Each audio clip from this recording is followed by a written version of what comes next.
What a fitting song to start today's farewell for Lorraine. So many words there that resonate perfectly with Lorraine's character and who she was. A warm welcome to you all and thank you for coming today. It means so much to Lorraine's family to see such a good turnout. In sadness at her death, but in gratitude for her life, we gather to honour Lorraine Butler, better known as Mum, Nanny Butts, Ninny, Grandma, Purse and Auntie Loz. My name's Matt Grice, and on behalf of myself and my wife Jenna of Westella Funerals, we wish to pass on our deepest sympathies to you all at this sad time, especially Lorraine's beautiful family. I didn't know Lorraine in the same way as most of you all here today knew and loved her, but we've been friends with the Edwards and Jagos for a long time now, and we thank the family for entrusting the care of Lorraine with us. The hardest goodbyes are always the unexpected ones, and I know a lot of you are feeling shocked to be here today. It was around the end of September this year when Lorraine started to become unwell. And after a lot of hospital visits and tests, it was found that she had stomach cancer. And she passed away suddenly on Friday, the 20th of December at the Burnie Hospital with her loving family by her side. Times like this make us appreciate how fragile life can be. Lorraine wouldn't have wanted you all to dwell on the sadness and loss today. Instead, remember all the good times that she had with you all over the years.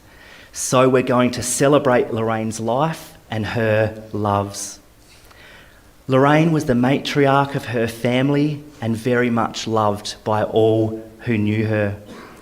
She was kind, gentle, fun, and a giver in life, especially with her cooking.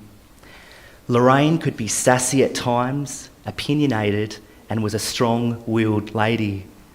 She instilled into her own kids to always have clean shoes and to always remember your manners. Lorraine was a social butterfly. She would always have something on every weekend.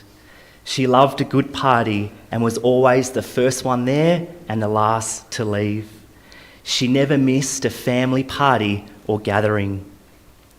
And when out with her daughters, they'd often say Lorraine was their older sister. And on one occasion, she was named an 80-year-old hornbag. She looked that good, and I think that was on a cruise in New Zealand. And we all know that Lorraine would be shaking her head now because she wouldn't like me saying that. But we all must admit she did look good for her age. We're all known for something in life, and Lorraine was known far and wide for her famous cooking, which was her way of showing her love. It's something that everyone is going to miss, especially the jelly slice, where there's a recipe of this in your funeral booklets today, even handwritten by Lorraine. Though it may not taste as good as hers, at least you can all have a go at making it now. And then when it come to drinks, Lorraine's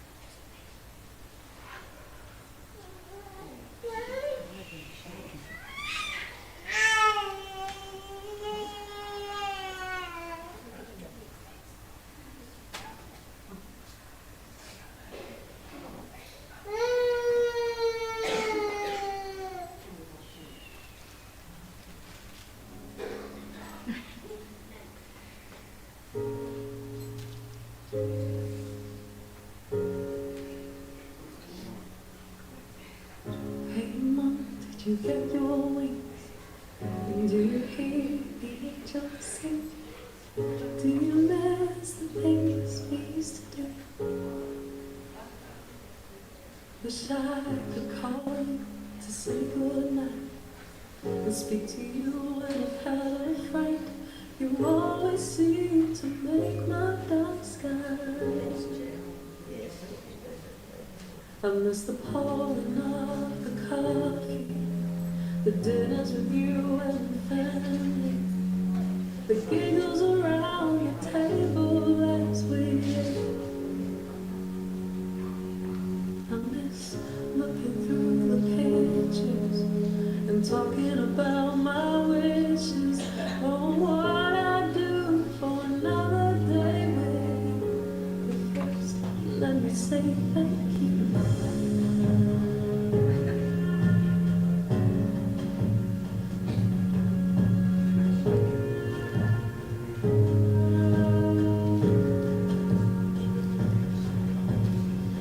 Hey, Mom, do you remember the days we'd dance around while the music played? I'd see you smile and my whole world would be alright. You always knew just what to say. You'd hold me tight and it would be okay. Oh, Mama, please, can we have just one more day? I miss the pouring of the coffee, the dinners. Let me May the glow of these flames be our source of hope now and forever, letting you burn bright within our hearts, Lorraine.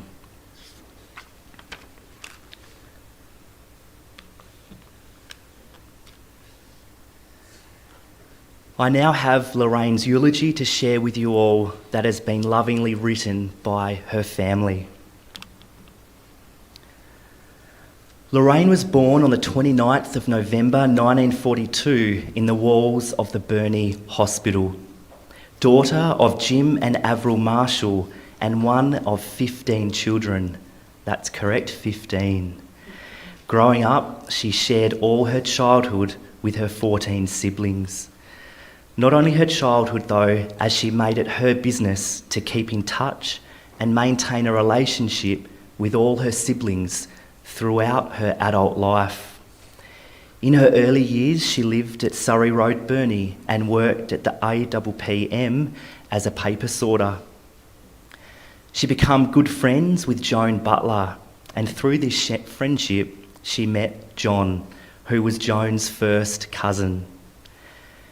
At the new couple's first dance, Lorraine confidently asked John if he would jump in her grave that quickly when he had sat in her vacated chair. And his response was, "Yes, I would if you were in it." John's smooth line must have worked, as Lorraine and John married on the 11th of February 1961, and together they had 6 children of their own: Vicky, Kayleen, Gary, Bradley, Kim and Jackie. It's safe to say that there was hardly a dull moment in the Butler household of 8 residents, and extended family members often staying over.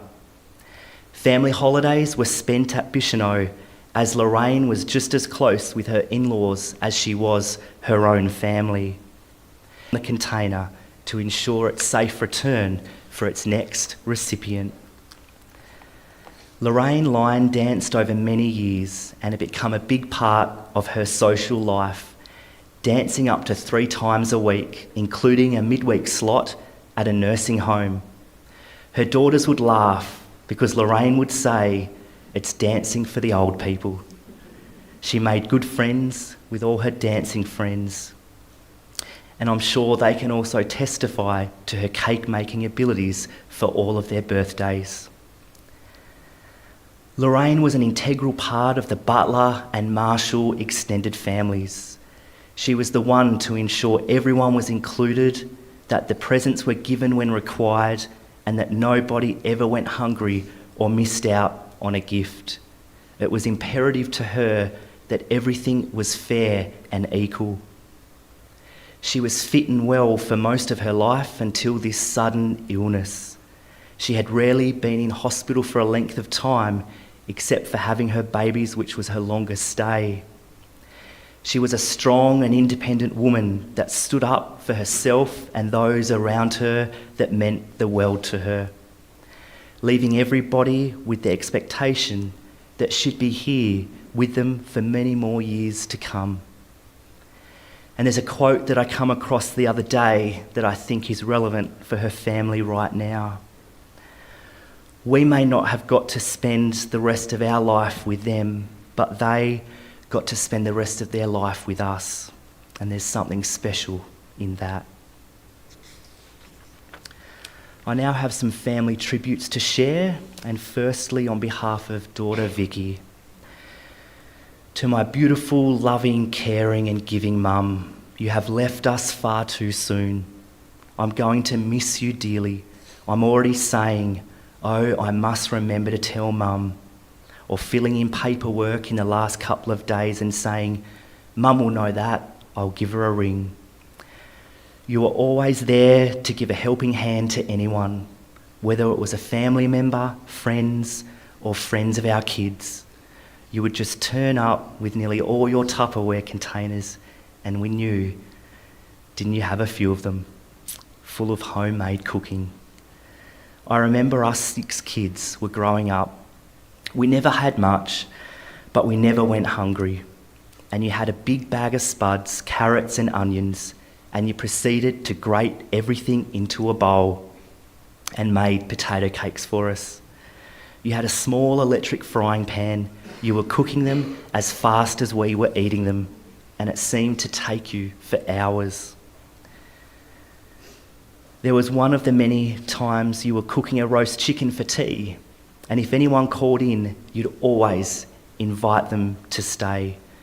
Mousy used to say, Perce was the only one she knew that could strip a chicken to the bone for about 12 people, and everybody would have enough to eat except you. You wouldn't be hungry, as you'd say, and it wasn't until later years that we realised you went without to put everyone else first and feed everyone else. We had lots of funny times.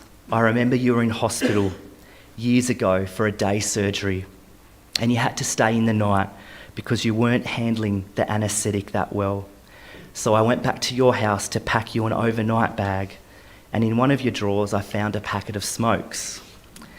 And when I went back to the hospital, it was like you being treated as a naughty little schoolgirl, me standing beside your bed and saying, I found something interesting in your underwear drawer, Mum. And she said, oh, I just have one now and again. Your father drives me to it. As you all know, Mum didn't drive, but that didn't stop her from doing anything. She would arrange a ride or get a bus if she could. Dad did try to teach her years ago, until one day she put the V-dub through Nen and Pa's back fence. There are a few rough words said from Dad, but Mum calmly got out, closed the door, and said, you can shove your car. When Dad passed away, Kate wanted to teach Mum to drive. She said, it's easy, Nen, with an auto. You can do it. And she said, no, Katie, I've had my experiences of learning to drive. And she put that one aside. Mum loved her line dancing and socialising. There weren't many times in a week that she wasn't doing something. And if our girls were out doing something, Mum was usually always with us. Whether we were going to a movie, dining out, going to the Lonnie Cup, which she loved, or special lunches with her sisters. She never missed out. I could go on writing about you all day and tell some more stories, but we'll leave that a little bit later over a couple of wines, lol.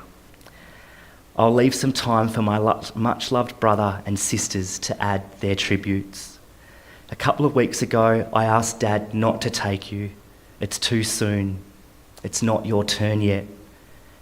But he had to have you back in his loving arms again. My last words to you, love you, Mum. It's okay to go now. From your loving daughter, Vicky. Now from Kay. My mum taken suddenly from us. If only love and hugs could have kept you with us for just a little while longer. My mum, my chef, my listener, unimaginable. That I love you is not enough. When the warmth and softness of their skin is so soft to your touch, Have you loved so intensively that the thought of losing them makes you catch your breath? When you want to kiss them multiple times because just one last kiss is bereft? Have you ever wanted to stroke their skin so much that they become weary of your caress? Wanted to climb into their soul and be together for the rest? This is how I feel about you, Mum, and without you, I'm not sure I'm capable. But then I think of your love and your guidance, and I know that I'm positive I know that I am. I love you immensely, Mum, and I'll be looking for your light. Love, Kim. And now I have a reading that Lorraine's children have picked out to share with you today. Share well, dear Mum. The precious word is mother. She was our world, you see, but now our hearts are breaking. Because she's no longer here with us, God chose her for his angel to watch us from above, to guide us and advise us, and know that we're still loved.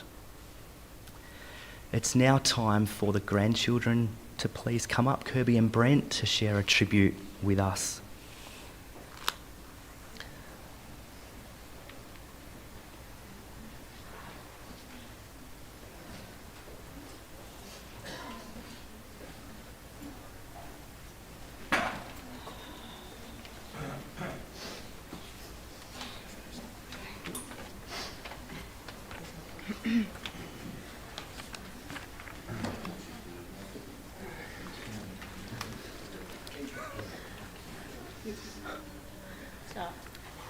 Let's talk about Nan, affectionately known as Lorraine. She wasn't just a grandmother to her own grandchildren, she generously adopted all of our friends as well, becoming the beloved Nan to an entire neighbourhood. Nan was a significant figure in our family, a steady presence who brought everyone together. Her involvement in our lives and her commitment to family traditions created a strong foundation for us all. Nan was renowned for a variety of traits, including her impressive line dancing skills and her remarkable ability to enjoy a few glasses of wine. Though when we say a few, we often mean bottles. In our family, we believe in fully embracing life's pleasures. We're grateful for her passing down the unique talent to her grandchildren. However, her most notable contributions to our gatherings were undoubtedly her delicious jelly cakes and savoury sausage rolls, which have become a cherished staple in our family celebrations. It is also essential to acknowledge the treasured Women's Day cake recipe book, a cherished family tradition in which each grandchild was invited to select a cake recipe and add their name to the corresponding page. And of course, Nan will turn up to our birthdays with said cake. Nan wasn't one to express her love with words, but she had an exceptional talent for demonstrating it through her actions.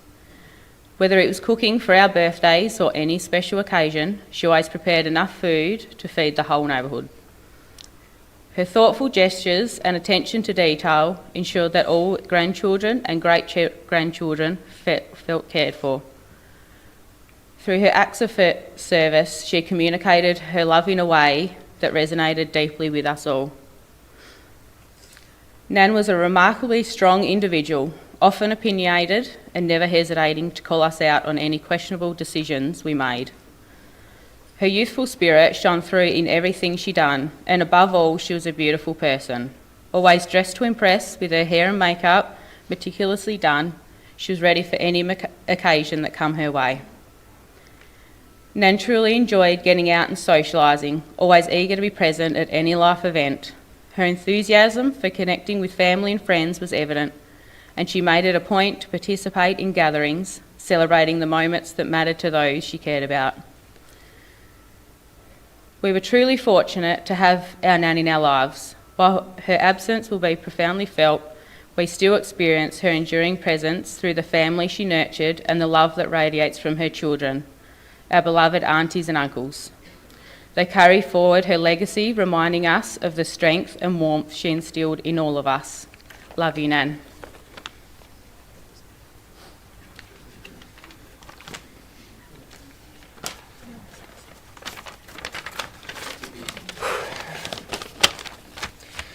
Right, old girl, this one's going to be done my way, or our way, as we call it. Nan B, Nanny Butts, Ninny, Grandma, 82 amazing years.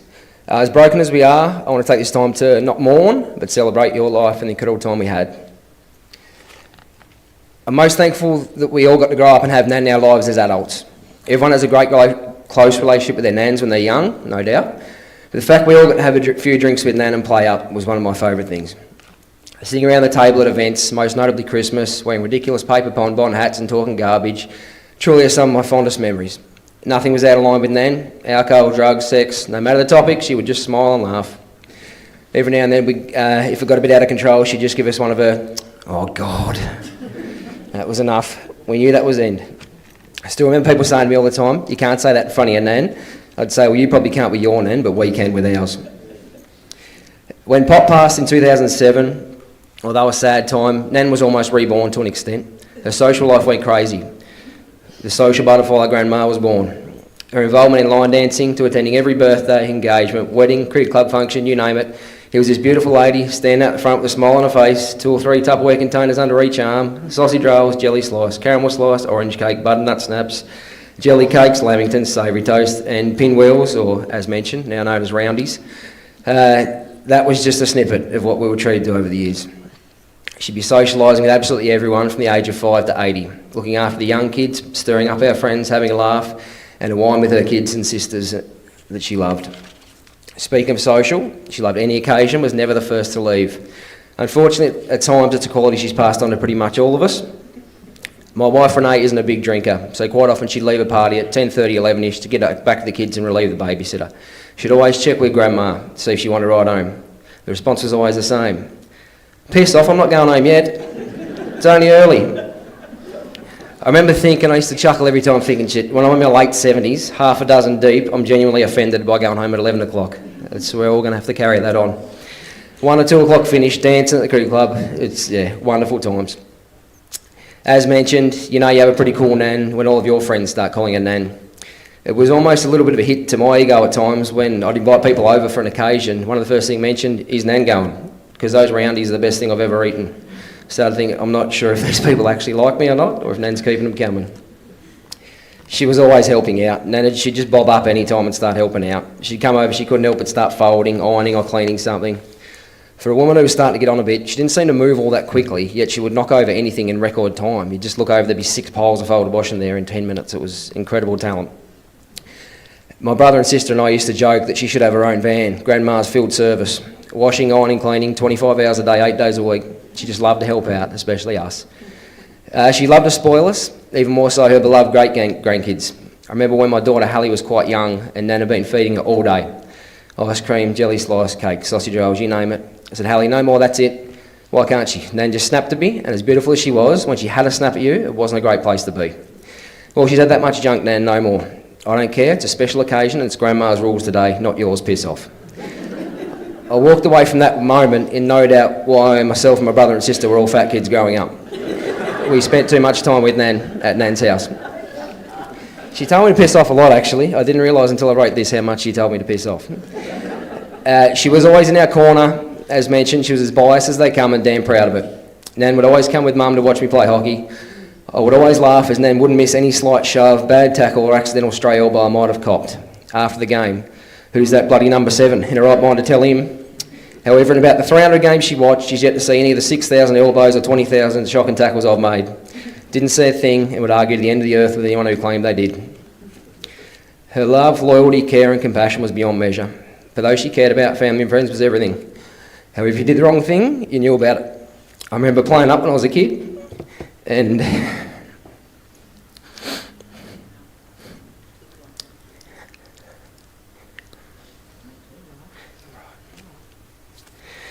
I had to see Nan the following week and I was shitting myself. Here she come trudging through the crowd like a rugby league front rower, sending bodies left, right and centre to get to me. I won't share what she said, but I never forgot it.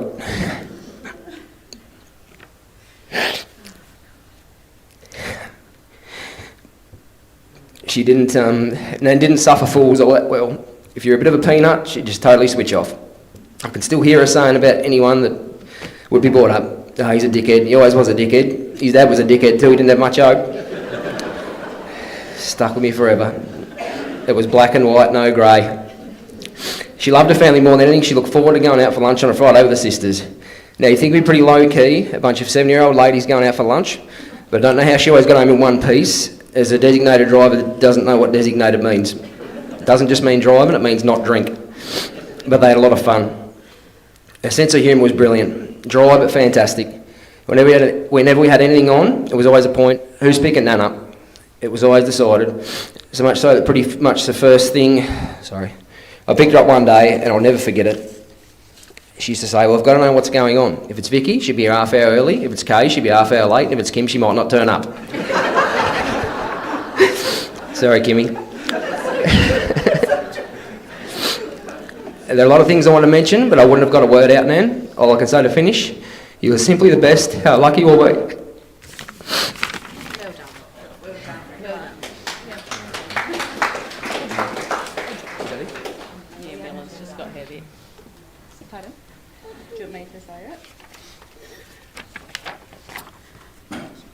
Miller here, this is one of Nan's greats, and she's wrote a few words. Grandma was a loving and caring soul. She would always spoil us with sweets and warm hugs. I'll miss the warmth of our new pyjamas she would buy us every Easter. Our grandma was the best in the world, and we love her very much, and we'll miss her heaps. Love you, Grandma.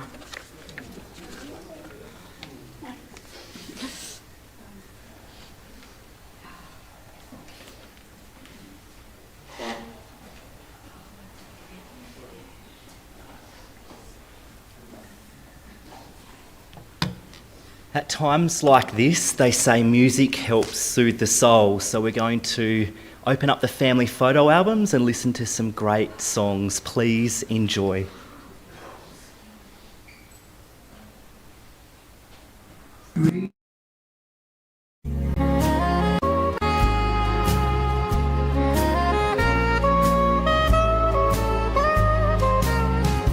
Stars shining bright above you.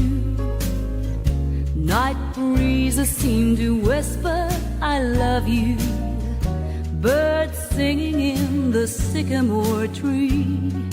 Dream a little dream of me. Say nighty-night and kiss me. Just hold me tight and tell me you'll miss me while I'm alone and blue as can be. Dream a little dream of me. Stars fading, but I linger on, dear, still craving your kiss. I'm longing to linger till dawn, dear, just saying this. Sweet dreams till sunbeams find you. Sweet dreams that leave all worries behind you. But in your dreams, whatever they be, dream a little dream of me.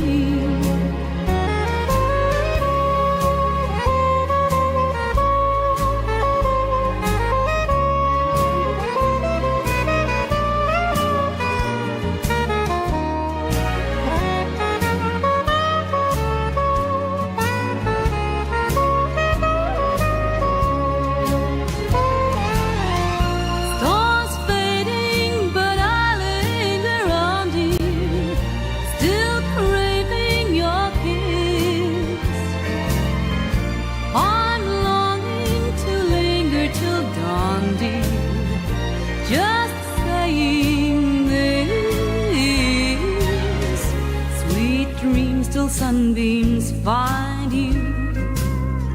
Sweet dreams that leave our worries far behind you. But in your dreams, whatever they be, dream a little dream of me. But in your dreams, whatever they be, a little dream of me.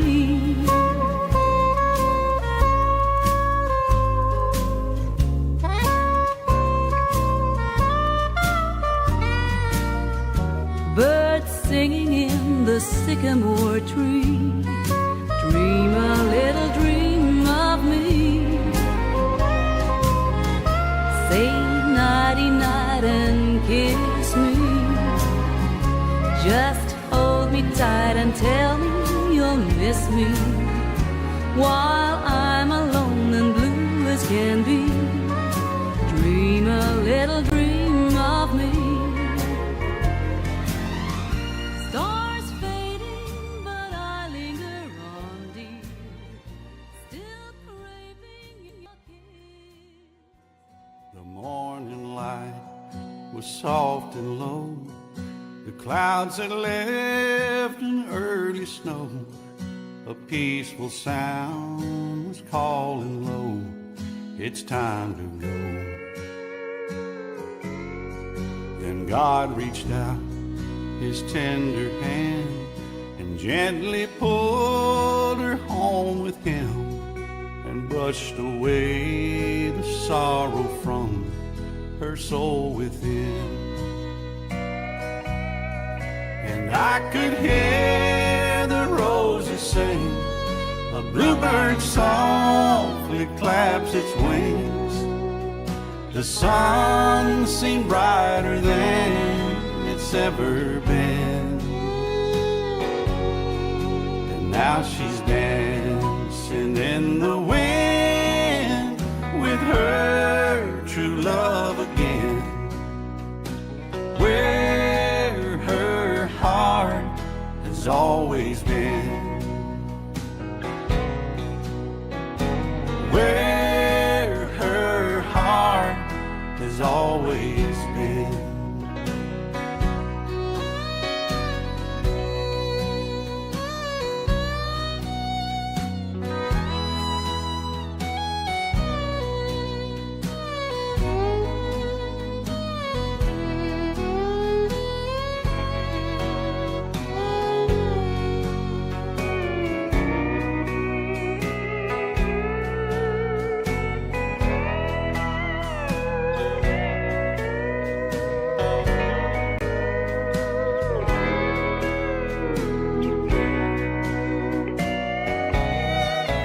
I could hear the roses sing, a bluebird softly claps its wings.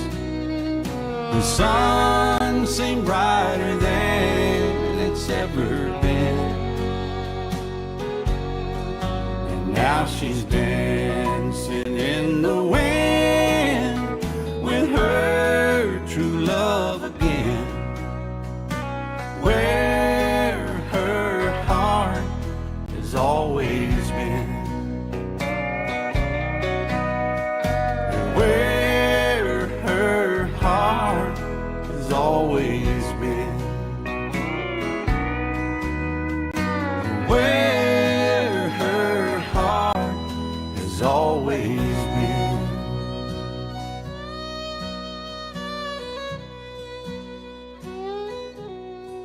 The morning light was soft and low.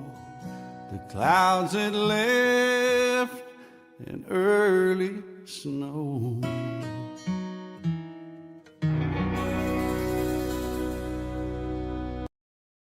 Tell me, what does it look like in heaven? Is it peaceful? Is it free like they say? Does the sun shine bright forever? Have your fears and your pain gone away? 'Cause here on earth it feels like everything good is missing since you left. And here on earth everything's different. There's an emptiness. Oh, I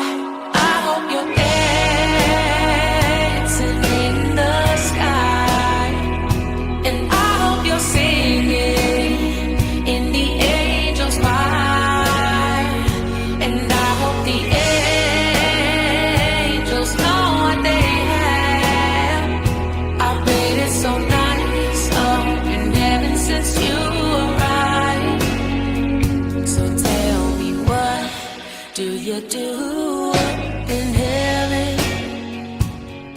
Are your days filled with love and light? Is there music? Is there art and adventure? Tell me, are you happy? Are you more alive? 'Cause here on earth it feels like everything good is missing since you left. And here on earth everything's different. There's an emptiness.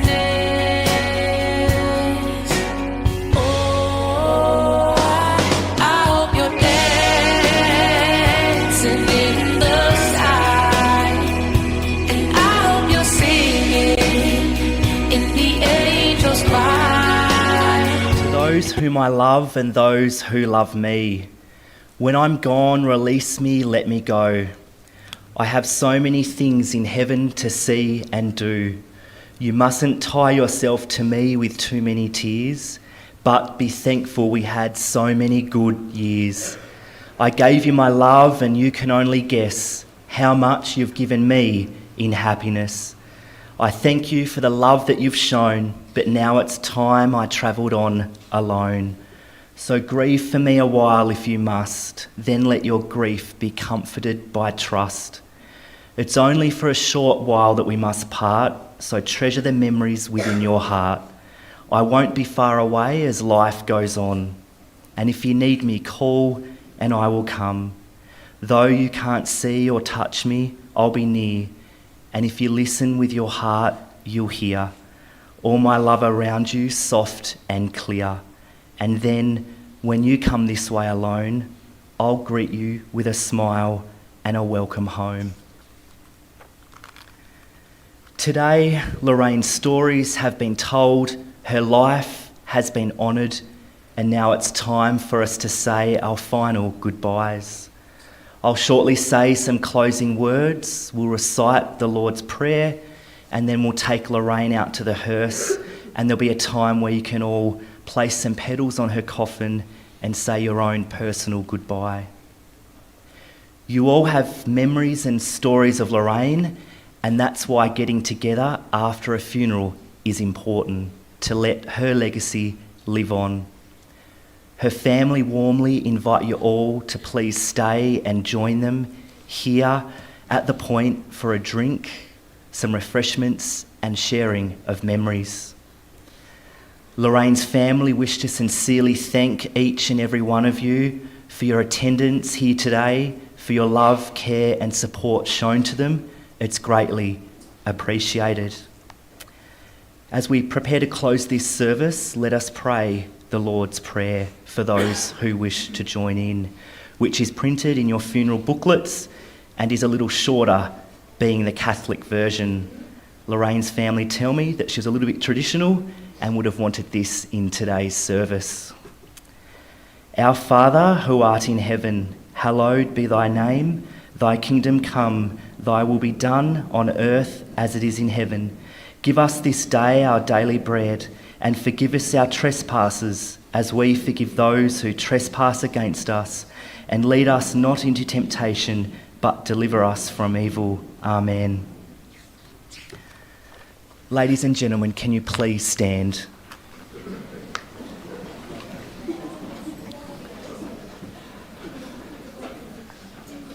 Death takes the body, heaven takes the soul. Our minds hold the memories, our heart keeps the love, and our faith lets us know that we'll meet again.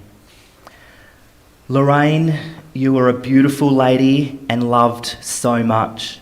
You're going to be missed beyond words, and we thank you for always being there for us all. We now release you to be with those waiting for you up above in heaven. Tenderly and lovingly, we commit Lorraine Butler to be cremated, earth to earth, ashes to ashes, and dust to dust. May we take comfort in knowing that she's now at peace. And as Lorraine would say, I'll be right, don't worry. Thank you, ladies and gentlemen. That now concludes our service.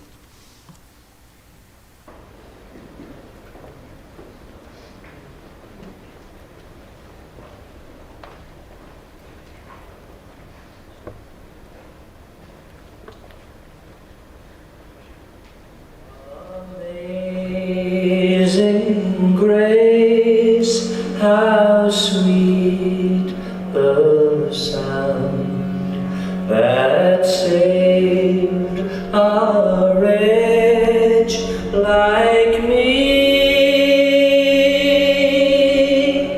I once was when we've been there 10,000 years, bright shining as the sun. We've known and space to sing God's praise, and when we first